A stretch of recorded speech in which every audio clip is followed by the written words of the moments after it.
CPM കേന്ദ്ര committee അംഗവും ഇടതുമുന്നണി കൺവീനറുമായ ഇ.പി. ജയരാജനെ കേന്ദ്രീകരിച്ചുള്ള വിവാദമാണ് കേരള രാഷ്ട്രീയത്തിൽ ഇപ്പോൾ കത്തിപ്പടരുന്നത്.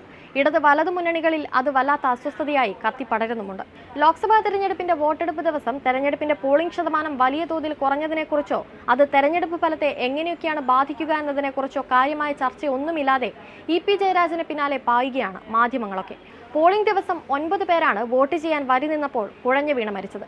ഇത്രയധികം പേർ മരിക്കാനിടയായത് എന്തുകൊണ്ടാണെന്നോ കൊടുംചൂട് വില്ലനാവുകയായിരുന്നു എന്നൊക്കെ അന്വേഷിക്കാനുള്ള താല്പര്യം കാണിക്കാതെയാണ് ജയരാജന്റെ രാഷ്ട്രീയ ഭാവിയെക്കുറിച്ചുള്ള അവസാനിക്കാത്ത ചർച്ചകൾ. മുൻ കേന്ദ്രമന്ത്രിയും കേരളത്തിലെ BJP പ്രഭാരിയുമായ പ്രകാശ് ജാവ്ദേക്കറും ഇ.പി. ജയരാജനും തമ്മിൽ മുൻപ് ഒരു കൂടിക്കാഴ്ച നടന്ന കാര്യം ഇരുവരും സമ്മതിക്കുകയുണ്ടായി. തിരുവനന്തപുരത്തെ തന്റെ മകന്റെ വീട്ടിൽ വെച്ചായിരുന്നു ഈ കൂടിക്കാഴ്ചയെന്നും ജയരാജൻ തന്നെ പറയുകയുമുണ്ടായി. ജാവ്ദേക്കർ ജയരാജൻ കൂടിക്കാഴ്ച മാധ്യമങ്ങൾ വലിയ ചർച്ചയാക്കിയപ്പോൾ മുഖ്യമന്ത്രി പിണറായി വിജയൻ പ്രതികരിച്ചത് അരുതാത്തതെന്തോ നടന്നിരിക്കുന്നുവെന്ന പ്രതീതിയുണ്ടാക്കി. CPM സംസ്ഥാന സെക്രട്ടറി MV ഗോവിന്ദനും പ്രതികരണവുമായി രംഗത്തെത്തി. പാപിയോട് ചേർന്നാൽ ശിവനും പാപിയായി തീരുമെന്നൊക്കെ പറഞ്ഞ് മുഖ്യമന്ത്രി തന്റെ അജ്ഞത വെളിപ്പെടുത്തുകയും ചെയ്തു. ഇതേ മുഖ്യമന്ത്രി തന്നെ ജാവ്ദേക്കറുമായി കൂടിക്കാഴ്ച നടത്തുന്നതിന്റെ ചിത്രവും പുറത്തുവന്നു. അതേസമയം താൻ ഇ.പി. ജയരാജനുമായി മാത്രമല്ല കൂടിക്കാഴ്ച നടത്തിയിട്ടുള്ളതെന്നും കേരളത്തിൽ നിന്നുള്ള നിരവധി കോൺഗ്രസ്, CPM, CPI നേതാക്കളുമായും ചർച്ചകൾ നടത്തിയിട്ടുണ്ടെന്നും അതിൽ തെറ്റൊന്നുമില്ലെന്നും ജാവ്ദേക്കർ വ്യക്തമാക്കുകയുണ്ടായി.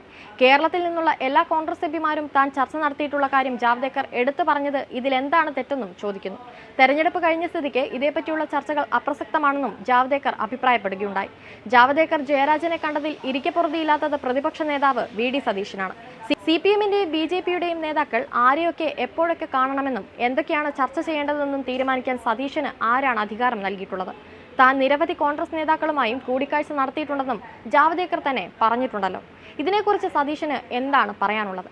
ഇത്തരം കൂടിക്കാഴ്ചകൾ എപ്പോഴും വ്യക്തിപരമാകണമെന്നില്ല, ആശയപരമായ കാര്യങ്ങൾ ചർച്ച ചെയ്തെന്നിരിക്കും. ഇങ്ങനെയുള്ള കൂടിക്കാഴ്ചകളും ചർച്ചകളും നിലപാടുകൾ പുനഃപരിശോധിക്കാൻ ഇടയാക്കിയെന്നും വരും. ഇങ്ങനെ സംഭവിച്ചിട്ടുള്ള എത്രയോ സംഭവങ്ങൾ ചൂണ്ടിക്കാട്ടാനുമാകും.